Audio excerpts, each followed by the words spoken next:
Hello students, good morning. Today we will start lesson 5th legislature जिसको हम हिंदी में विधानमंडल बोलते हैं। तो हम विधानमंडल के बारे में पढ़ेंगे, लेजिस्लेचर के बारे में पढ़ेंगे। इस लेसन में हम लेजिस्लेचर मीन्स हमारी जो पार्लियामेंट है उसको हम लेजिस्लेचर बोलते हैं, विधानमंडल बोलते हैं। तो इसमें क्या दिया गया है? सबसे पहले दिया गया है कि legislature is the important organ of government. Legislature जो है वह इम्पोर्टेंट ऑर्गन होता है गवर्नमेंट का। Indian legislature is known as parliament. और जो इंडियन लेजिस्लेचर है इसको हम पार्लियामेंट के नाम से जानते हैं, हमारी संसद के रूप में जानते हैं। तो हमारी जो संसद है वो किससे मिलकर बनी है ये हम जानेंगे। पार्लियामेंट ऑफ इंडिया कैसे बनती है? पार्लियामेंट ऑफ इंडिया, तो इसमें सबसे पहले प्रेसिडेंट ऑफ इंडिया, ये भी हमारी पार्लियामेंट का ही एक पार्ट होते हैं। लोकसभा और राज्यसभा। लोकसभा जिसमें 545 सीट्स होती हैं और राज्यसभा जिसमें 250 सीट्स होती हैं। और अगर इनमें ज्यादा से ज्यादा मैक्सिमम सीट्स की बात करते हैं तो यहाँ पर जो सीट हो सकती है लोकसभा में वो हो सकती हैं 552 एंड राज्यसभा इसमें 252। तो इसमें जो 543 मेंबर्स होते हैं लोकसभा में, ये तो इलेक्ट होकर के आते हैं, पब्लिक उन्हें चुन करके भेजती है। और राज्यसभा जिसमें जो 250 मेंबर्स होते हैं इसमें से 12 मेंबर्स ऐसे होते हैं जो नॉमिनेटेड होते हैं और लोकसभा में 2 मेंबर्स होते हैं जो नॉमिनेट होते हैं। और दोनों को नॉमिनेट करने का जो काम करते हैं वो हमारे प्रेसिडेंट करते हैं। तो इस तरह से हमारी पार्लियामेंट जो है वो बनती है। अब article 79 of Indian constitution says that Indian parliament keep bicameral legislature. जो हमारा आर्टिकल 79 है इसको इंडियन कॉन्स्टिट्यूशन में शामिल किया गया है। तो उसमें ये कहा गया है कि जो इंडियन पार्लियामेंट है वह बाईकैमरल लेजिस्लेचर मानी गई है, यानी कि द्विसदनीय लेजिस्लेचर इसको माना गया है। तो दो सदन या बाईकैमरल जो है इसमें क्या है? एक तो लोकसभा और एक ही राज्यसभा। लोकसभा को हम लोअर हाउस के नाम से जानते हैं जिसको हिंदी में निम्न सदन कहा जाता है, और राज्यसभा जिसको हम अपर हाउस के रूप में जानते हैं इसको ऊपरी सदन भी कहा जाता है। तो लोकसभा जो होता है ये हाउस ऑफ पीपल होता है और राज्यसभा जो है ये हाउस ऑफ स्टेट होता है। अब आता है reasons for selecting bicameral legislature, कि बाईकैमरल लेजिस्लेचर बनाने का जो रीजन था वो क्यों था, क्या था? Large size of the country, क्योंकि इंडिया जो है ये अगर इसके साइज की बात करते हैं तो बहुत बड़ा कंट्री है। डाइवर्सिटी, ये चीज हमने पहले भी पढ़ी है, पिछली क्लासेस में भी पढ़ी है। इंडिया जो है बड़ा कंट्री तो है ही, साथ में इसमें डाइवर्सिटी भी बहुत ज्यादा पाई जाती है। यहाँ पर कास्ट, रिलीजन, रेस आदि के आधार पर बहुत ज्यादा जो डाइवर्सिटी है वो पाई जाती है। तो इसलिए भी हमें बाईकैमरल लेजिस्लेचर की जरूरत पड़ी। बाईकैमरल लेजिस्लेचर इंश्योर्स मोर रिप्रेजेंटेशन। इसमें क्या था कि जो रिप्रेजेंटेशन वाली बात थी, तो मोस्टली एरिया से, मोस्टली कास्ट, रिलीजन, सभी जो कैटेगरीज हैं उनमें से रिप्रेजेंटेटिव जो थे वो आ सकते थे। फिर है possibility for reconsideration of every issue in a bicameral legislature. तो इसमें क्या दिया गया है और कि एक पॉसिबिलिटी बनती है reconsideration of every issue in a bicameral legislature. कोई भी बिल अगर पास किया जाता है तो दोनों सदनों में दोनों हाउसेज में अगर जाएगा तो उस पर अच्छे से विचार किया जा सकता है और उसको अच्छे से कंसिडर भी किया जा सकता है। तो इसलिए भी हमें बाई कैमरल लेजिस्लेचर की जरूरत पड़ती है। अगर एक ही हाउस कोई भी कानून बनाता है तो उसको इतने अच्छे से नहीं देखा जा सकता, उसको इतने अच्छे से नहीं समझा जा सकता, इसलिए हमें बाई कैमरल लेजिस्लेचर की जरूरत पड़ी थी। नेक्स्ट आता है the constitution has given the states the option of establishing either A unicameral और बाईकैमरल लेजिस्लेचर। जो कॉन्स्टिट्यूशन है वो दोनों तरह की जो लेजिस्लेचर है उसके पक्ष में था, उसके फेवर में बात करता है, चाहे एक सदनीय हो चाहे वो द्विसदनीय हो, यूनिकैमरल हो या बाईकैमरल लेजिस्लेचर हो। तो member of legislative assembly, member of legislative assembly जिसको एमएलए कहा जाता है, एक होता है member of legislative council Vidhan Parishad. ये चीज जो होती है ये स्टेट लेवल पर होती है, जिसको हमें मैंने बताया अभी अभी कि ये यूनिकैमरल भी हो सकती है और बाई कैमरल भी हो सकती है। और इंडिया में केवल 6 स्टेट ऐसे हैं जिन पे मेंबर ऑफ लेजिस्लेटिव काउंसिल बनी हुई है। यानी जो हमारे स्टेट हैं 28 स्टेट्स हैं उनमें member of legislative assembly means Vidhan Sabha जो है वो तो है ही, एमएलए तो हर स्टेट से चुने जाते हैं, लेकिन मेंबर ऑफ लेजिस्लेटिव काउंसिल, ये लेजिस्लेटिव काउंसिल जो है ये केवल 6 स्टेट्स में ही मिलती है और इसको हम हिंदी में विधान परिषद बोलते हैं। उसके बाद आता है state legislative council in India. कौन कौन से स्टेट में लेजिस्लेटिव काउंसिल मिलती है? लेजिस्लेटिव असेंबली तो हर स्टेट की होती है, लेकिन लेजिस्लेटिव काउंसिल जो है वो इंडिया में केवल 6 स्टेट्स ऐसे हैं जहां पर पाई जाती है। First Uttar Pradesh, Bihar, Karnataka, Maharashtra, Jammu and Kashmir and Andhra Pradesh. तो इन जगह पर लेजिस्लेटिव काउंसिल पाई जाती है। नेक्स्ट है लोकसभा। लोकसभा जो हमारा फर्स्ट इलेक्शन हुआ था लोकसभा के लिए वो 1952 में हुआ था और 17 अप्रैल को 17 अप्रैल 1952 को लोकसभा जो थी वो एग्जिस्ट हुई थी, पहली बार अस्तित्व में आई थी। फिर इलेक्टेड 543 प्लस नॉमिनेटेड 2। तो लोकसभा इलेक्शन में जो मेंबर चुने जाते हैं वो पब्लिक द्वारा जो इलेक्ट किए जाते हैं वो 543, और जो हमारे प्रेसिडेंट हैं वो उसको उनमें से 2 मेंबर्स ऐसे होते हैं जिनको वो नॉमिनेट करते हैं। तो टोटल जो सीट होती है लोकसभा की अभी फिलहाल जो है वो 545 हैं। और मैंने आपको पहले बता भी दिया कि जो लोकसभा के लिए मैक्सिमम सीट हो सकती हैं वो 552 हो सकती हैं। और जो नॉमिनेटेड होते हैं लोकसभा में वो 2 मेंबर्स होते हैं और उनको एंग्लो इंडियन कहा जाता है, यानी कि 2 मेंबर जो एंग्लो इंडियन होते हैं उनको लोकसभा के लिए नॉमिनेट किया जाता है। और नॉमिनेस अगर एंग्लो इंडियन की बात करते हैं तो एंग्लो इंडियन जो होते हैं वो होते हैं वो कौन होते हैं? एंग्लो इंडियन होते हैं अगर मम्मी पापा में से कोई भी एक अदर कंट्री से है और एक ही इंडियन है तो उनके जो बच्चे होंगे वो एंग्लो इंडियन कहलाएंगे। तो इंडिया में 2 सीट्स ऐसी हैं जो एंग्लो इंडियन के लिए रिजर्व कर रखी हैं। तो आज जो हमारी लोकसभा है उसमें 2 एंग्लो इंडियन कौन कौन से हैं? एक तो जॉर्ज बेकर जो एक इंडियन एक्टर हैं और रिचर्ड है ये पॉलिटिशियन ही हैं। तो इनको प्रेसिडेंट के द्वारा नॉमिनेट किया गया है।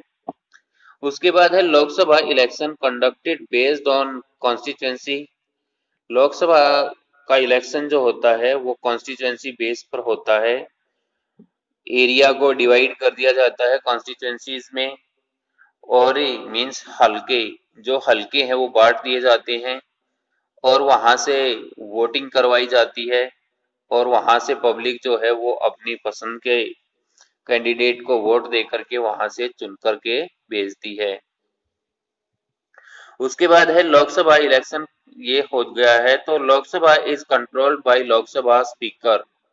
लोकसभा जो है वो कंट्रोल की जाती है। किसके द्वारा कंट्रोल की जाती है? लोकसभा स्पीकर के द्वारा कंट्रोल की जाती है। और लोकसभा स्पीकर, अगर प्रेजेंट की बात करते हैं तो ओम बिरला जो हैं वो लोकसभा के स्पीकर हैं, और ये बीजेपी पार्टी से ही हैं। और अगर डिप्टी स्पीकर की बात करते हैं तो डिप्टी स्पीकर लोकसभा में मुनीसैमी थाम्बी दुराई, ये जो हैं ये डिप्टी स्पीकर हैं। फिर नेक्स्ट है, what is qualification to become an MP. कि एक एमपी बनने के लिए क्वालिफिकेशन क्या होनी चाहिए? लोकसभा में एमपी बनने के लिए जो क्वालिफिकेशन है वो क्या होनी चाहिए? तो सबसे पहले, he should be an Indian citizen. उसका भारत का होना जरूरी होता है, भारत का नागरिक होना जरूरी होता है। सेकंड होता है, he should complete at the age of 25। उसकी एज जो है वो 25 कंप्लीट होनी चाहिए। He does not carry any job under central और स्टेट गवर्नमेंट। वह स्टेट या सेंट्रल गवर्नमेंट में जॉब नहीं करता हो। The person who is punished for a criminal affair offence should not elect to the Lok Sabha. किसी भी आपराधिक मामले के लिए किसी को पनिश किया गया है तो भी उसको लोकसभा का मेंबर नहीं चुना जा सकता। उसके बाद है, they are elected for the period of 5 years। उनको 5 साल के लिए चुना जाता है। लोकसभा के जो मेंबर्स होते हैं उनको 5 साल के लिए चुना जाता है। बीच में उनको हटाने का जो प्रोसेस होता है वो हम पिछले लेसन में डिस्कस कर चुके हैं। अब Rajya Sabha, Rajya Sabha became the part of parliament on 3rd April 1952। तो 3rd अप्रैल 1952 को पार्लियामेंट का एक हिस्सा बनी थी राज्यसभा। मैक्सिमम स्ट्रेंथ इज 250, ये हम पहले बता चुके हैं। यहाँ की जो मैक्सिमम स्ट्रेंथ होती है वो 250 होती है। प्रेजेंट राज्यसभा हैज 245 मेंबर्स, और आजकल जो मेंबर्स हैं राज्यसभा में वो 245 हैं। उसमें से 233 जो हैं वो इलेक्टेड हैं, और 12 मेंबर्स जो होते हैं वो नॉमिनेटेड हैं। 233 members are elected by the Vidhan Sabha members. तो 233 जो हैं इनको तो विधानसभा मेंबर्स के द्वारा इलेक्ट किया गया है, और 12 are nominated by the president. और 12 मेंबर्स ऐसे हैं जिनको प्रेसिडेंट के द्वारा नॉमिनेट किया गया है। The Rajya Sabha MPs are elected for 6 years। Rajya Sabha के जो एमपी होते हैं इनको 6 years के लिए इलेक्ट किया जाता है, और 2 years के बाद इनको, इनके जो 1/3 पार्ट है इनका, उसको रिटायर कर दिया जाता है। और राज्यसभा मेंबर बनने के लिए अगर क्वालिफिकेशन की बात करते हैं तो लोकसभा मेंबर बनने के लिए जो भी क्वालिफिकेशन होनी चाहिए वही क्वालिफिकेशन इनके भी होनी चाहिए। बस एज डिफरेंस होता है, एज उसमें 25 होती है और इसमें 30 इयर्स होती है। अब आता है, 12 members are nominated from cultural, literature, art, science, social worker, economics, sports etcetera. जो 233 मेंबर्स हैं उनको तो इलेक्ट करके भेजा जाता है, और 12 मेंबर्स ऐसे होते हैं जिनको नॉमिनेट किया जाता है प्रेसिडेंट के द्वारा। और प्रेसिडेंट उनको ये नहीं है कि अपनी मर्जी से किसी को भी इलेक्ट कर देंगे या नॉमिनेट कर देंगे। उनके लिए उन्होंने ये देखना पड़ता है कि इस बंदे ने कल्चरल एरिया में, लिटरेचर में, आर्ट में, साइंस में, सोशल वर्कर, इकोनॉमिक्स, स्पोर्ट्स में क्या करके दिखाया है या उसने क्या चीज इसमें हासिल की है, तो उसको ही वो नॉमिनेट कर सकते हैं। मीन्स कहने का ये है कि प्रेसिडेंट जो है वो अपनी मर्जी से अपने किसी रिलेटिव को या पीएम के रिलेटिव को या फिर अदर किसी भी मेंबर रिलेटिव के रिलेटिव को वो अपनी मर्जी से राज्यसभा मेंबर जो है वो नॉमिनेट नहीं कर सकते। नेक्स्ट है the Rajya Sabha MPs are elected through the system of STVs in the proportional representation. Rajya Sabha MP जो हैं, क्योंकि जो एमएलए ये हमारी लोकसभा होती है उसमें भी एमपी चुने जाते हैं और राज्यसभा मेंबर को भी हम एमपीज ही बोलते हैं। तो राज्यसभा के जो एमपीज हैं उनको इलेक्ट किया जाता है एसटीवीएस सिस्टम के द्वारा ही इनको चुना जाता है in the proportional representation. Proportional representation इसको हम हिंदी में एकल संक्रमणीय मत प्रणाली बोलते हैं। Rajya Sabha is controlled by the chairman and the chairman is vice president. Rajya Sabha जो है वो कंट्रोल की जाती है चेयरमैन के द्वारा और वाइस प्रेसिडेंट जो होते हैं वो राज्यसभा के चेयरमैन होते हैं, वहां के पदेन सभापति होते हैं। और जो फिलहाल चेयरमैन हैं वो हमारे वाइस प्रेसिडेंट वेंकैया नायडू हैं और डिप्टी चेयरमैन जो हैं वो हरिवंश नारायण सिंह है। इनकी अब्सेंस में चेयरमैन की अब्सेंस में डिप्टी चेयरमैन जो है वो इनका काम संभालते हैं। और राज्यसभा के जो चेयरमैन हैं वो कौन होते हैं, हमारे वाइस प्रेसिडेंट। नेक्स्ट है सिंगल ट्रांसफरेबल वोट सिस्टम, जिसको एकल संक्रमणीय मत प्रणाली बोलते हैं। It is also known as Hare system. इसको हेरे सिस्टम के नाम से भी जाना जाता है और ये चीज हम पिछले चैप्टर्स में पढ़ चुके हैं। और हेरे सिस्टम इसको क्यों कहा जाता है, क्योंकि इसको थॉमस हेरे के द्वारा ही इंट्रोड्यूस किया गया था। इसके बाद आया machinery of representation, election of representation are the two famous books. जो थॉमस हेरे थे इन्होंने मशीनरी ऑफ रिप्रेजेंटेशन और इलेक्शन ऑफ रिप्रेजेंटेटिव्स ये दो बुक्स लिखी थी जो बहुत ही ज्यादा फेमस हुई थी। और एसटीवीएस सिस्टम जो दिया गया है, एकल संक्रमणीय मत प्रणाली, इसको इन बुक्स में एक्सप्लेन किया गया है। अब फीचर्स ऑफ एसटीवीएस। फीचर्स ऑफ एसटीवीएस क्या है? Multi member constituency. इसमें मल्टी मेंबर कॉन्स्टिट्यूएंसी बना दी जाती है, यानी कि एक से ज्यादा संख्या में, यानी कि बहुत संख्या में कॉन्स्टिट्यूएंसी जो थी वो बना दी जाती है। ट्रांसफर ऑफ वोट्स, वोट्स को ट्रांसफर किया जाता है।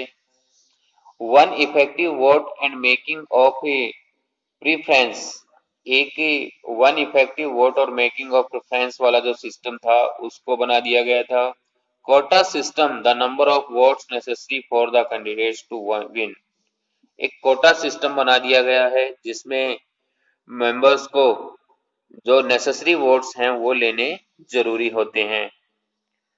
उसके बाद है how does proportional representation works in Rajya Sabha.